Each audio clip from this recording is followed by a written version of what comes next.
This is Pod Populi, podcasts for the people.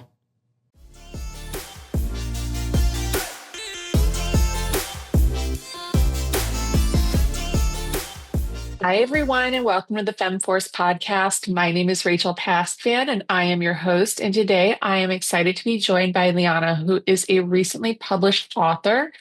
And she's going to be talking about the challenges of getting public, how to navigate that literary inner circle, the therapy of writing, and the resilience that is reflected in her stories. And we're going to get to hear a little bit from her book, which is going to be so special. So thank you so much, Liana, for being here. I'm really excited to have you. Thank you so much. And hi, everybody.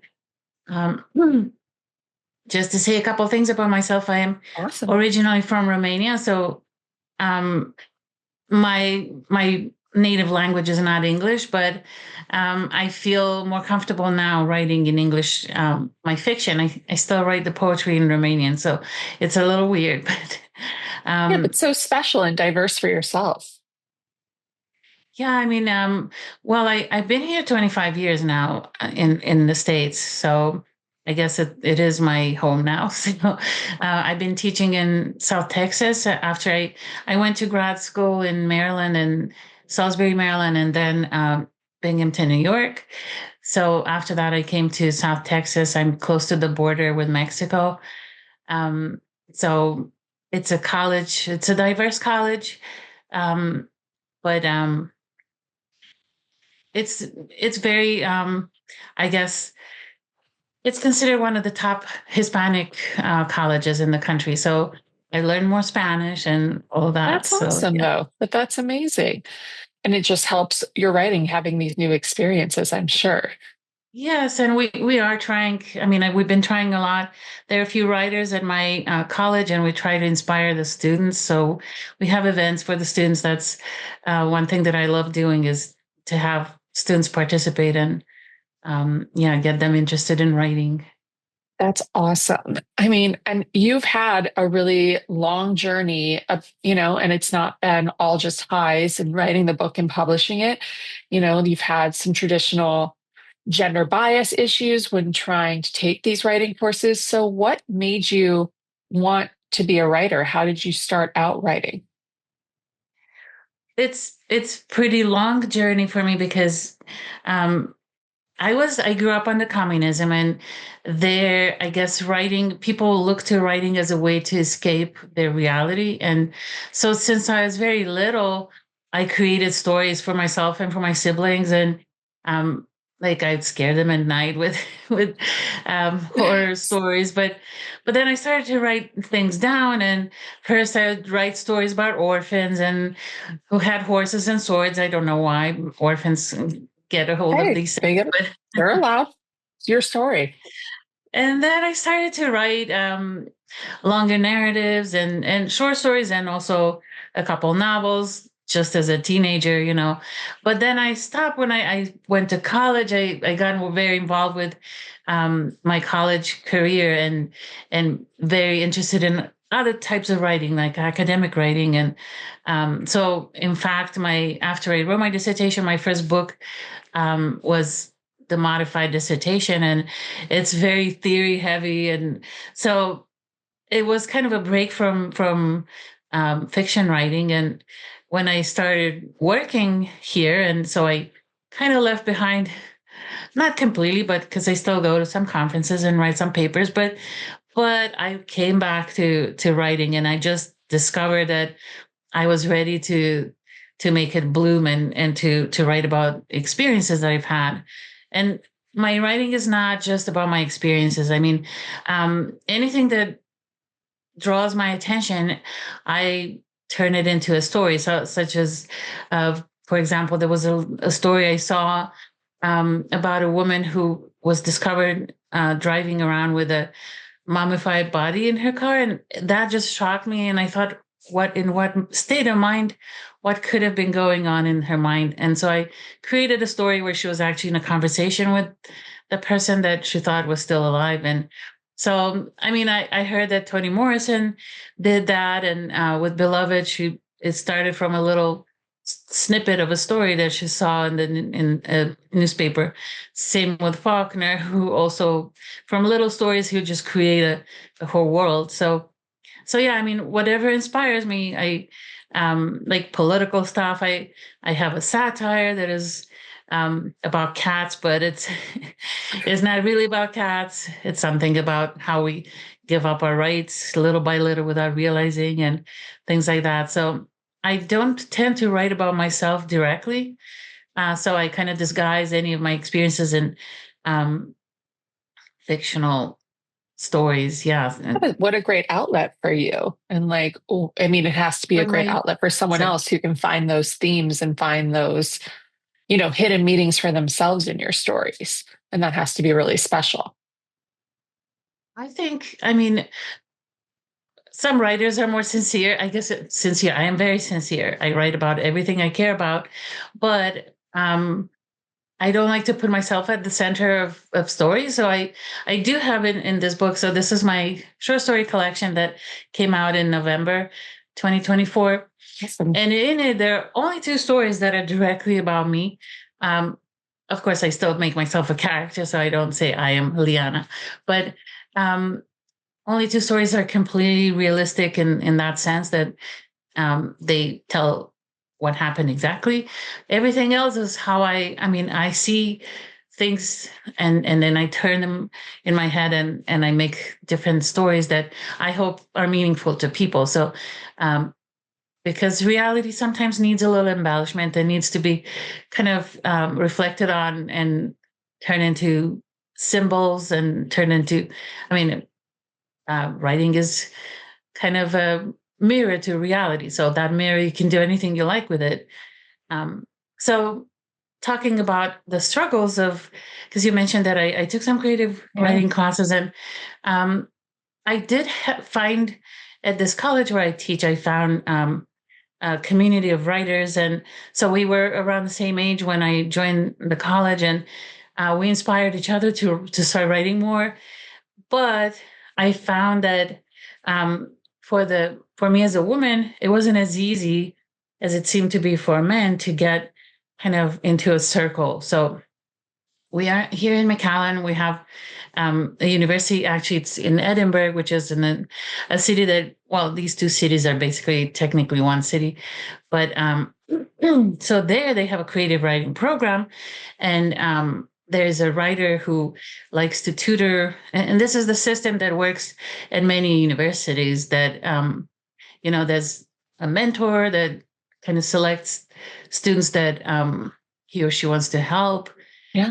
and so it is known that you kind of work your way up into the circle. And the same thing was happening here, except the mentor that was considered the best writer at this place, he even stated that he's not helping women. So it was, and he was more oriented toward traditional stories of men struggling against different elements in society, such as class struggles and um, race Yeah. related struggles. But he had stated that he's not helping women. So it seemed like after I took a creative writing classes there, I finally decided to stop because it was pretty much pointless. I was there, but not in the circle. So I just realized that for women, it's more of a struggle in communities that are a little more traditional, let's say, because places like big cities, and I know I have kind of indirectly I developed or I reached out to some mentors that are women, and for example, Lydia Yuknevich is one of my favorite Oh, that's amazing. contemporary writers, and I met her, and I'm a little bit involved with some of her online community. So I did find it more helpful for me personally to grow through through online community. So I got into um, my biggest circle was, I guess it was a circle, but it was something that I could modify the way I wanted, participate as much as I want. So it was a little more flexible, and there were a lot of women involved, and it was called Lit Reactor. In the meantime, this group has dissolved, but it Okay. really gave me a lot of support much more than in a face-to-face environment. And that has to be so special because I feel like writing, I mean, even just doing a diary or writing in any kind of, even if it's not about yourself, is just such a vulnerable experience. You would want to have that kind of support to, bounce ideas off of. And I mean, it's really commendable that, you took your own unique path to be able to publish. And it's not, women are supposed to lift women up. We're not supposed to be competing with each other. And, the more allies from men that we have, I feel like those inputs are going to resonate with such a larger audience. And that's really special. So, I mean, I'm sorry that you had to go through that, but you came out on top and took such a unique path. And that's only going to help reflect on your stories and like you as an individual. Yes, thank you. That's exactly, I see it that way. That, well, I mean, for me, especially, I guess, because I didn't follow the traditional route, I found it to be a more rewarding personal journey. So with the struggles of rejection, and so the stories that I started writing, some of them, just because I was inspired, some of them with prompts from these writing groups, and then I got a lot of feedback, and so that was helpful, and I learned a lot from others by helping them hone their styles, and it was reciprocal. So yes, it was a journey where I did have a community, but at the same time, I found that if I want to publish, I have to push forward and be, you know, determined. Basically, it's a story of determination, because I could have just given up at any point through Yeah. many years, because I wasn't directly encouraged in the publication journey. So I sent all my stories to journals. That was a story. I mean, that was a an experience that was about 10 years or more, that every story was slowly accepted at different journals, um, and some of them were very big journals, and so I was proud of each story individually. And when I had over 20 or 30 published, I decided, okay, maybe I should choose my the ones that I consider the strongest and put them in a collection. And also the collection, I it took a while until I got accepted by Finishing Line Press, and and they I just met with some people at the AWP conference, and they have mentioned that usually they publish poetry, but so the fiction that they publish has to be really strong. So that made me Yeah. feel very good, because Yeah. How special. That's amazing. I mean, you've gone through a lot. And so to have those validations, that has to be really, really important and really special for you.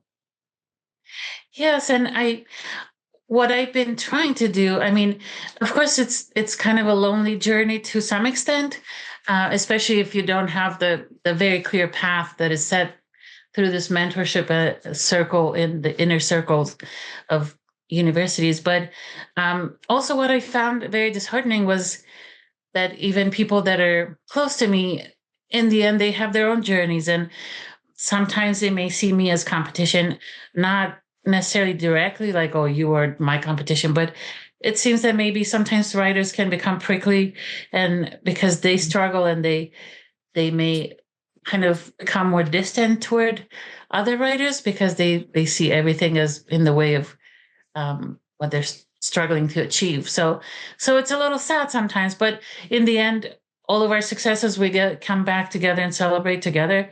But our journeys are all personal journeys, and sometimes you feel very alone, but then you get that validation. So it's kind of a cycle of kind of losing your confidence, then gaining it, and then you move forward, and it's kind of you build on past successes, and then you get inspired to write more.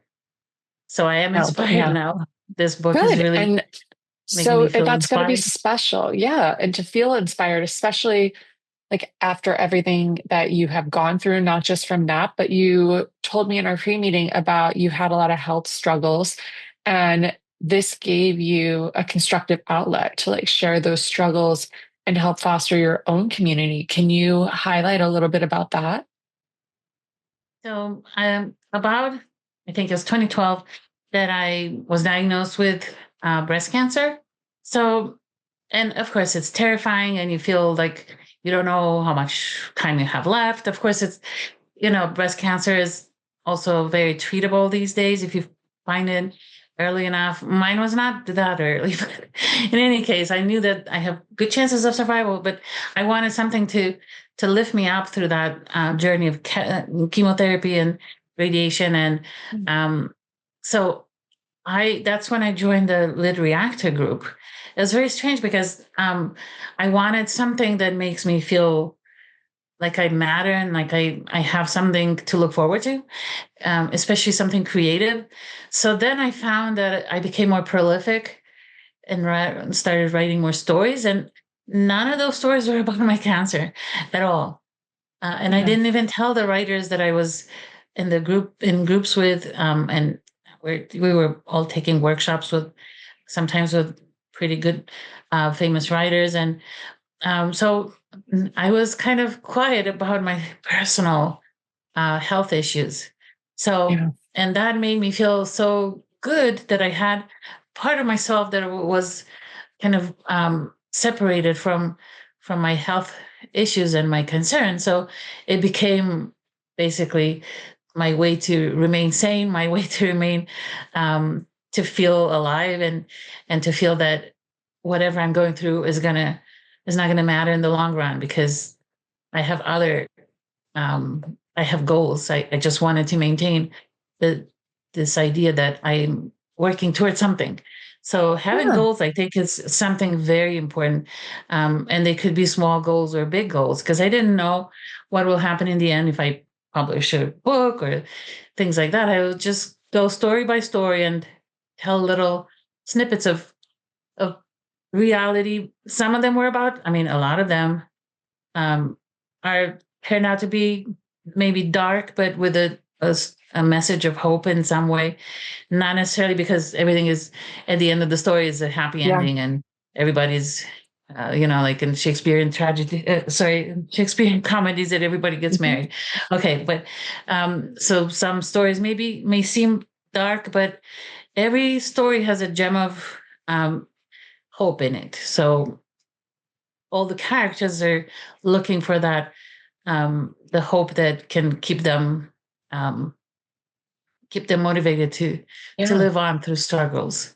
So yeah, I found that that mirror of reality that I mentioned before, it was telling me a lot through stories. And especially, I mean, I was going through that health struggle, and it was about a year or more that I had to actually, you know, go to get treatment every week sometimes, and it was not pleasant, let's say. But even in the Sure. chemo room, I was writing stories. So, and people were like, um, they were peeking over my shoulder.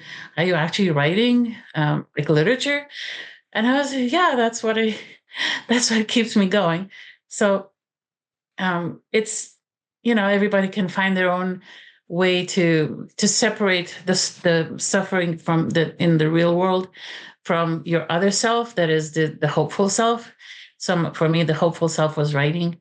And so in my stories also, my characters, whatever they're going through, they find something that keeps them, um, kind of keeps them anchored. Yeah. Let's say, I was trying to find the right word. No, you're good. Anchored in in the desire to continue living, right? I mean, Yeah. that's, of course, life. You want to find reasons to go through it, and Yeah. art is always, is one of the best ways to keep yourself anchored in hope. Yeah, That's that's awesome. And I think. just, it's so inspiring. Thank you. Yeah. Well, And it's others just like, inspired good. me in the same way. Yeah, Yeah. I know. And that's phenomenal. And I mean, I want to make sure I want to hear some of the experts of these books. Do you have a couple that you would like to Yeah. share with the audience and myself? Okay. So just to give you an example of how my stories are not necessarily about reality. They are about reality, but I disguise it and something fictional. So I have one story about a Neanderthal girl. Um, because, well, I'm actually thinking of writing a script related to the life of Neanderthals, because more and more is Wow. discovered about them, and I've seen documentaries, and I've been thinking about how this entire um, group of, I can call them people, I guess they're our cousins, right? Yeah, How they absolutely. just disappeared from the earth, and do we know what their aspirations were? Do we know?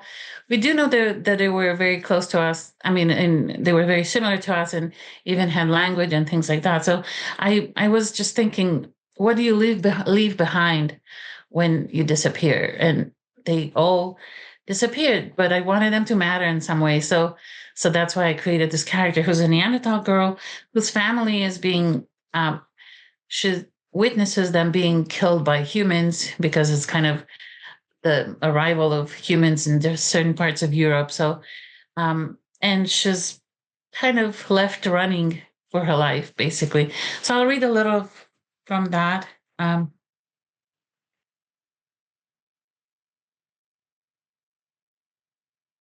and she is pregnant when she's confronted with these enemies.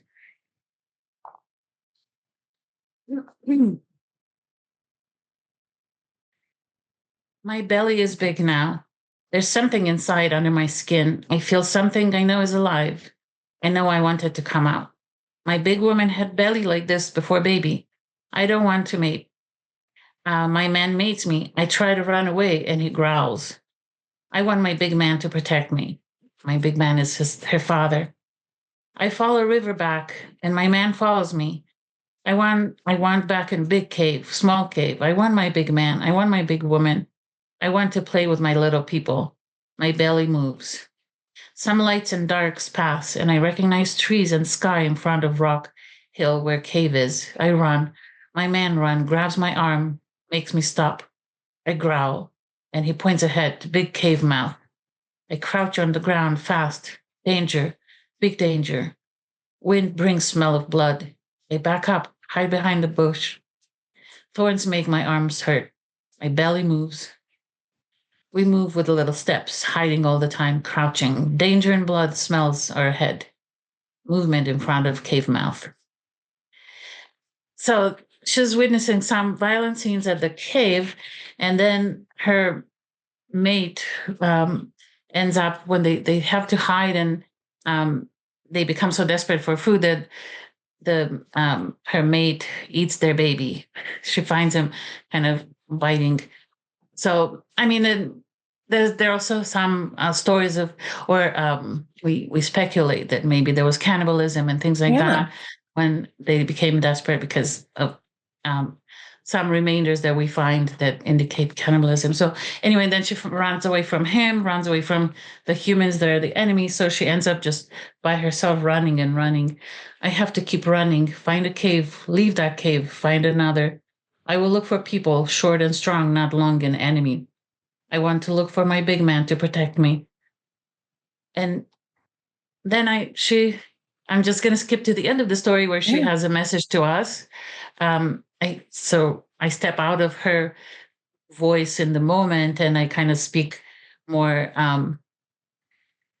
from a more general perspective of the past. And so, and this, I don't know yet. The traces of me will soon know that we are not really lost. Our traces will be out there. And maybe you one day, you, the child of the child of the child of enemy, you will find my big man, a bone of him, a bone of me, the sharpened stone and the ash of our fire. You'll smell our death without smelling our blood, and you will shiver in your bones where you'll know that something lives, yet unnamed. You too will feel settled into the course of things.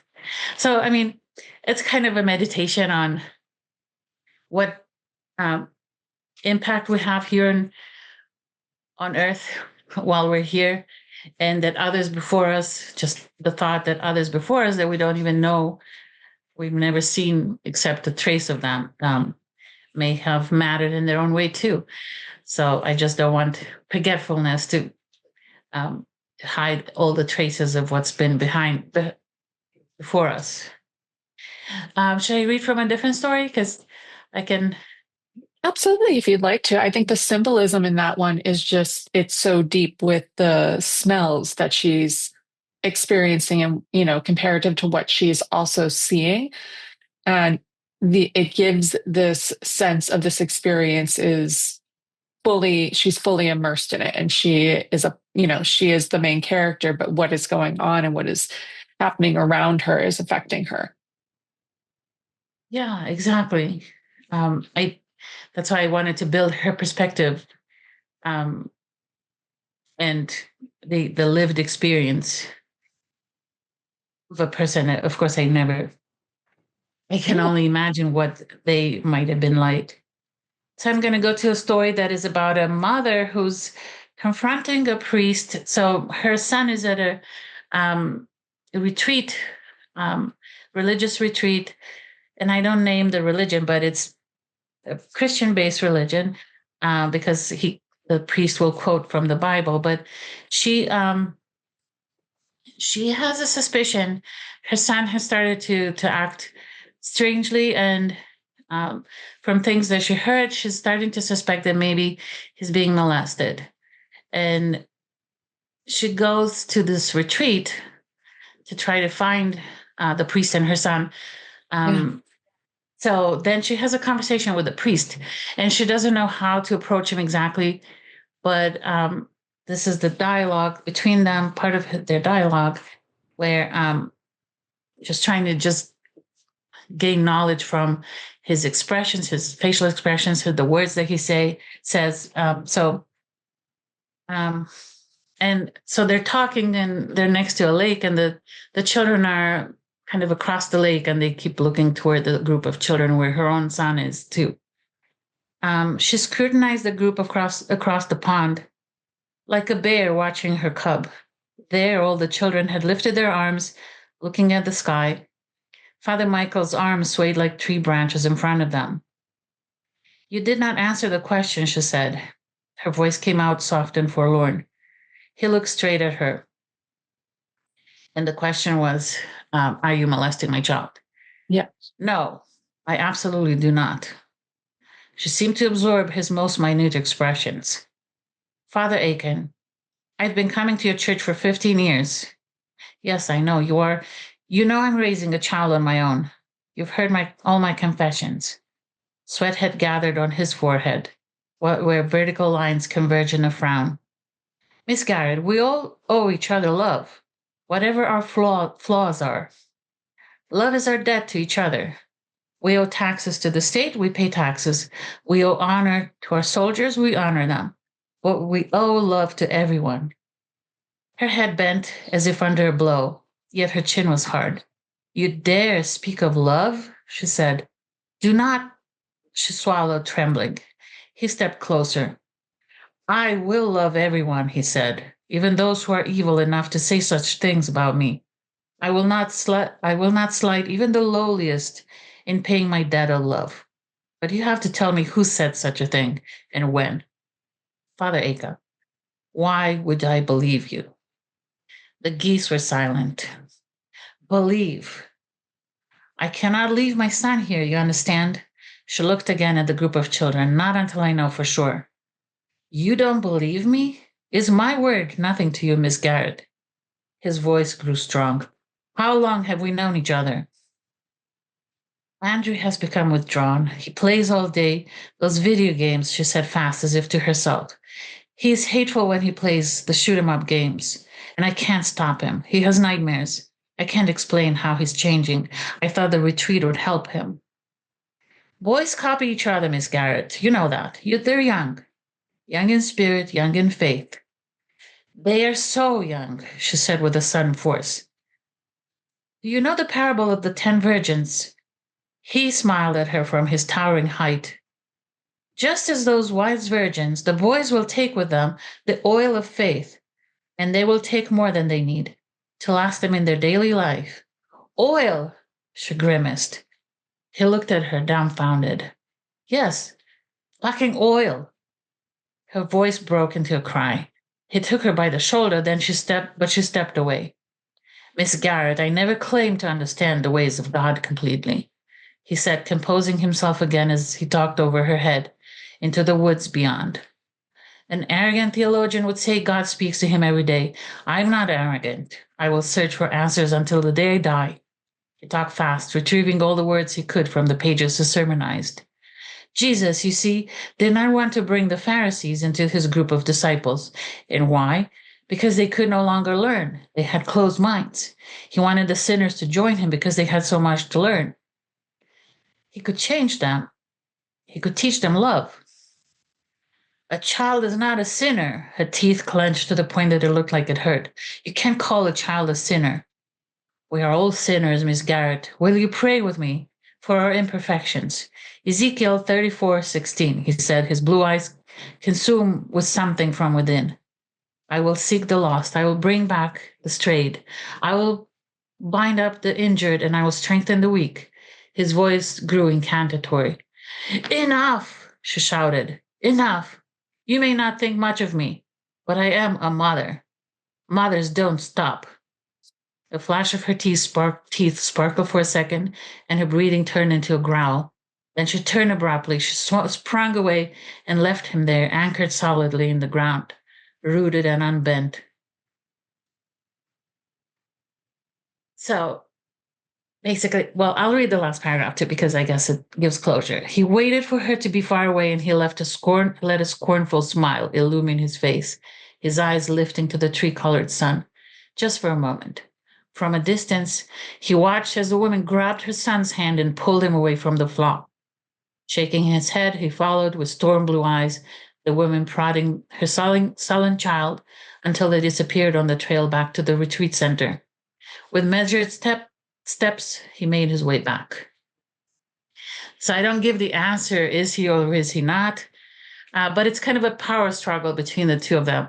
Who is more important, the man who thinks he knows the truth and that everything he does is righteous no matter what, because he loves everybody, or the mother with her love of her child. So I want to show that balance of power, and in the end I want her to appear to be the winner, even though he seems to think that he won. But No, anyway, and like so just the focus on really difficult times, really difficult conversations. And I feel like it gave the character and the listener or the reader kind of a sense of purpose and being able to connect to just a larger discussion, but that each struggle is a part of the process. And like, that's really, really special. And you stay really committed to your voice during all of this.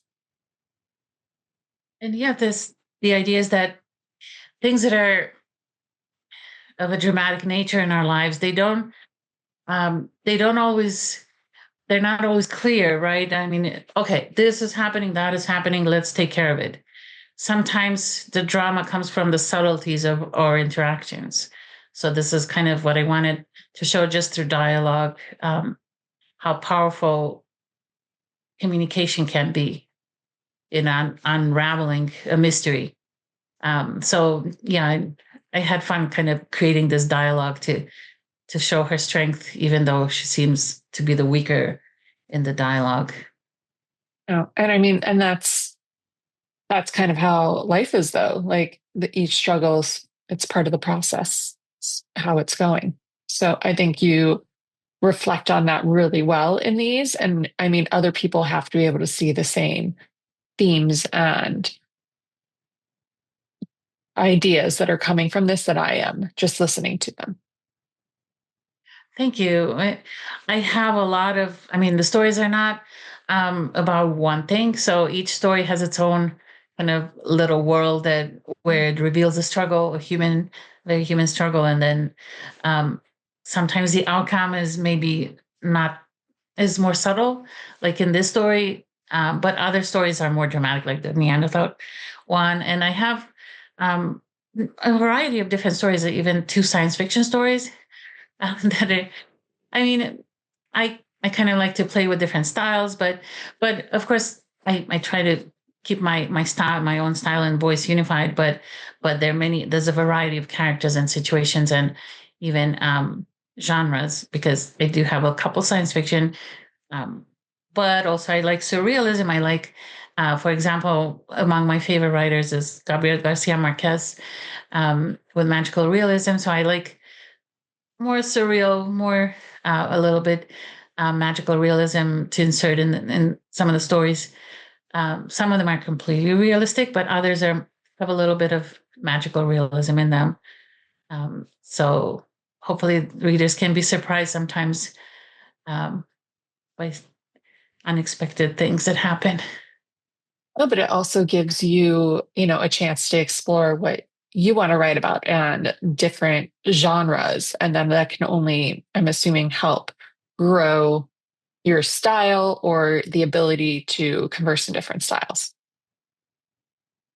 And yes, exactly. And the short story gives, I like that. I like writing short stories, and also I use short stories in my classes too. So I like to teach them and also write them. I have not tried yet to have my students read from my stories, but maybe. Um, but what I like about a short story is that you can develop in snippets one particular theme, one particular style, and so experiment with different um, things that work, that to see what works out for yourself. And so I'm actually working on a novel, and the short stories have kind of helped me become more focused on what I actually like and how I can maybe go through different, in the moments of the novel, I could experiment there with modifying some of the perspective, modifying sometimes the style, if I look from different characters' Yeah. perspectives. So yeah, I mean, the short stories, of course, help build the skill to and the confidence to write something longer. So I'm working on that now. But what an amazing project to be working on and to have had, your own experiences, but then to pull from all these different genres that you love and, tie it into one novel. That's phenomenal. I hope I mean I hope I can finish it soon. So yeah, it's also life happens, and Yeah. it's a little hard to find the time. I mean, writing Like in general, let alone writing a novel, is a huge, huge accomplishment and undertaking. So it's very understandable that it can take longer and do a lot of different things with it. but in the meantime, it does help to go again to the short story, just to feel like I'm productive, and to also find motivation for my bigger projects.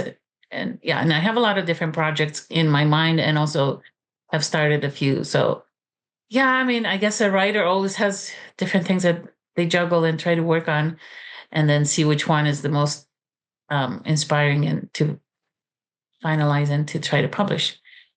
So yeah, this novel is my current preoccupation, but um, hopefully it will come out soon. Oh, I love that. So we are wrapping up the podcast here, but one question I like to ask every one of my guests before we end is if you could give one piece of advice to your 16-year-old self, what would that be? Don't listen too much to advice, because advice, everybody has opinions. So find your own voice and find your own goals. So I wish I had not paid so much attention at the time, 16, to what Yeah, other people thought I should do, or how I should write even. Um, so be more confident that you are going to become your own person. Even if at 16 you're not necessarily sure who you want to become, but trust that you will find out without having so much input from others. That I would love be that. piece of advice. No, that's a great piece of advice. And I very prevalent to today's society and like women. So I can totally see that. So tell the audience where they can find short stories, where they can find your There's writing so they can follow it. this book. Well, it's on Amazon, so The title is Whirl of Birds, and this is what it looks like. It's a Polish painter who I have the privilege of. He allowed me to put it on the cover, and I was very happy because it fits my story. Of course, the title, of course, it's birds on the cover and birds in the title, but more than that, it's this kind of eclectic nature of life, and the playfulness too. So anyway, it's on Amazon and on finishinglinepress.com. That's basically the publisher's website, and you can just type in the title. Amazon has messed up my name a little bit, so it's better to search by title on Amazon because, yeah, I'm still It working on happens. Yeah. fixing my middle name. No worries. Whirls of Birds, everyone. So make sure to go check it out on Amazon and take a purchase, and then keep a lookout for when her novel is coming out, because I think that's going to be really special and we're excited for it. Thank you so much. All right, This was everyone. Have a great a rest of lot your of week, fun. Liana. Awesome. Thank you for being here. I really, really appreciate it. And And thank you I for mean, having me. yeah, Thank you so much. learned so much. And, it was really inspiring to hear your creative journey, and just hear the stories, from the author's mouth is just always, it's such a treat and so phenomenal. So really special for everyone. Thank you. Thank you All so right, much. everyone. We'll see you next week.